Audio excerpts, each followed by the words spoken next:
Mga kaibigan, welcome back. Ito ang pag-uusapan natin dito. New York Knicks doctor na nagpayo noon kay Kai Sotto gustong tulungan si Kevin Kiambao sa pag-abot nito ng kanyang pangarap na NBA. Namumuro na ata ang Knicks na yan ha. At ito yung mismong tatay po ni JJ Mandakit nag-post ng JJ represent the Philippines. Simulan po natin kay Kai Sotto, KQ at Knicks Dr. Erwin Valencia na almost 10 years na atang Knicks therapist at Director of Training and Conditioning. Noong 2022, taong nagpa-drop si Kai Sotto at nag-workout sa NBA teams kasama na ang Knicks, napayuhan po si Kai Sotto ng isang Pinoy na staff ng Knicks, si Erwin Valencia. Ika nga po nito ay kailangan ni Kai magpalaki ng katawan para sa physicality ng NBA. Noong time na yan, 105 kilograms lang po si Kai, lanky talaga.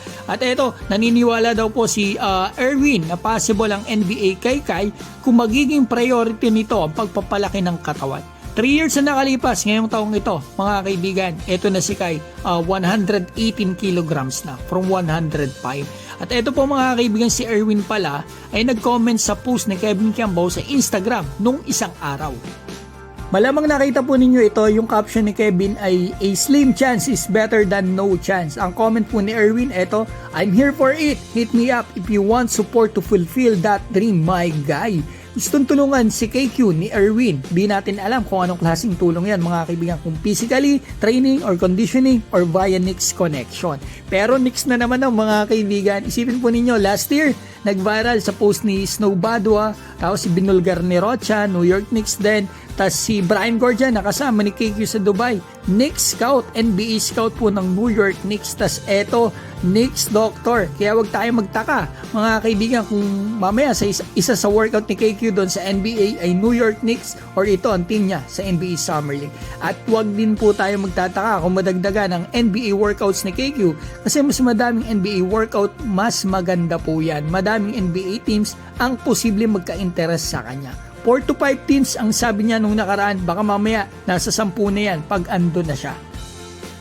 So eto, punta na po tayo kay JJ Mandakit, ang rank 47 sa ESPN 100 2025. Purong Pinoy na posibleng maging NBA player sa 2026. Wala na pong paligoy-ligoy pa, ang tatay po nito mga kaibigan ay nagpost sa kanyang Instagram story. Eto, yan nakikita natin mga kaibigan ha. Represent the Philippines bloodline. Meron pong picture ni JJ Mandakit. So yan mga kaibigan, tatay na po mismo ni JJ, yan nagpost na yan.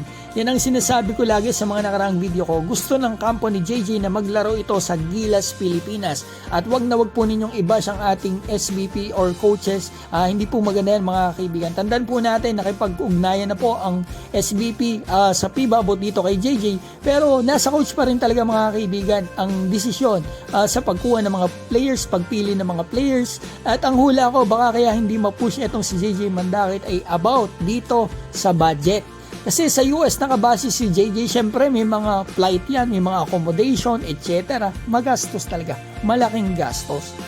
So ayan mga kaibigan, ang balita po natin, batiin ko pala si Mac Chanco ng USA, Jeric Briones, Edith Loromal, Agerico Salvador, Donnie Gagi, Artur Pablico, Ronman, Ruel Basadre, Restia Duarte, Junicio Rupo, Justin Platino, Juan Masa, Joey Del Mundo at Dwayne Giselle. Mga kaibigan, maraming salamat po.